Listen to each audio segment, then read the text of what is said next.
పవన్ కళ్యాణ్ గారు చిరంజీవి గారు పిఆర్పి పార్టీని కాంగ్రెస్లో విలీనం చేసిన తర్వాత ఆయన బయటకు వచ్చి ఒక పార్టీ పెట్టాడు, జనసేన పార్టీ అని స్థాపించాడు.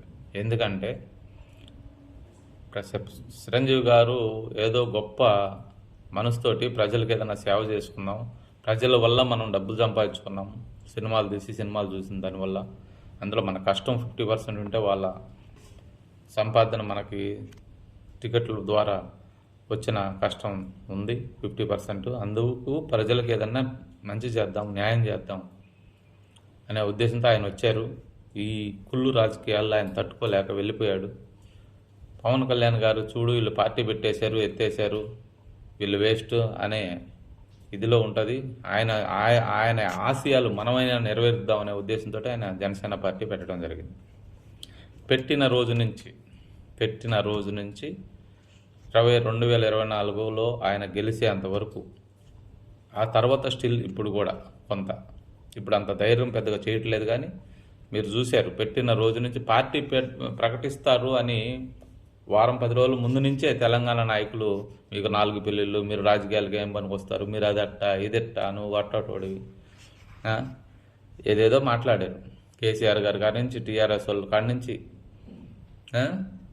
కాంగ్రెస్ వాళ్ళు కూడా, తెలంగాణ కాంగ్రెస్ వాళ్ళు కూడా మాట్లాడారు. ఆ తర్వాత ఆంధ్ర విషయానికి వస్తే ఎన్ని మాటలు మాట్లాడారండి.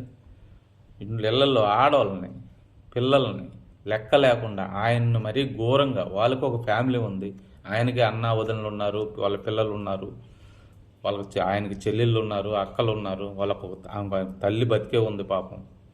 తండ్రి అంటే చనిపోయాడు అనుకోండి, ఆయన ఆత్మ ఘోషిస్తాను ఉంటుంది పైనుంచి.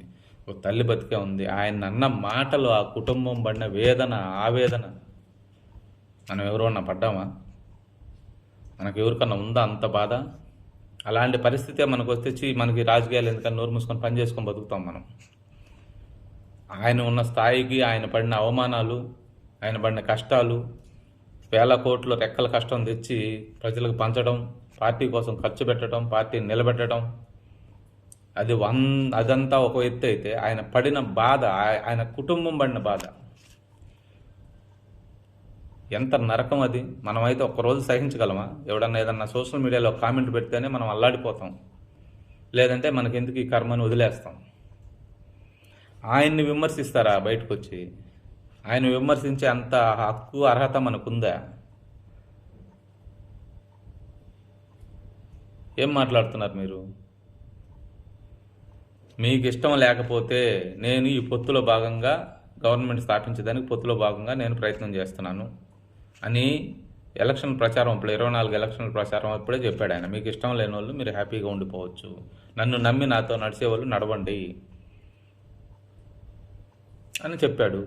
దానికి మీ సొంత డబ్బులు ఖర్చు పెట్టి మీరేమీ నన్ను నిందించాల్సిన అవసరం లేదు, నేనే ఖర్చు పెట్టుకుంటాను. పార్టీ కోసం ఏదైనా ఖర్చు పెట్టాలంటే బాధలు, సాధలు, మాటలు, అవమానాలు అన్నీ నేనే పడతాను. నేను ఎవరి దగ్గర ₹1 తీసుకోను, మీరు తెచ్చి నాకు ఇవ్వండి అని నేను అడగను అని క్లారిటీగా చెప్పుకొచ్చాడు ఆయన. మీరు ఇప్పుడు వాళ్ళని నిందిస్తారేంటి?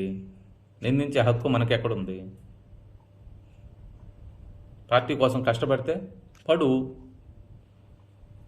పార్టీ కోసం కష్టపడ్డావా? ఆయన రాష్ట్రం కోసం కష్టపడమని చెప్తున్నాడు, నా కోసం, నా కుటుంబం కోసం కష్టపడమని చెప్పట్లా.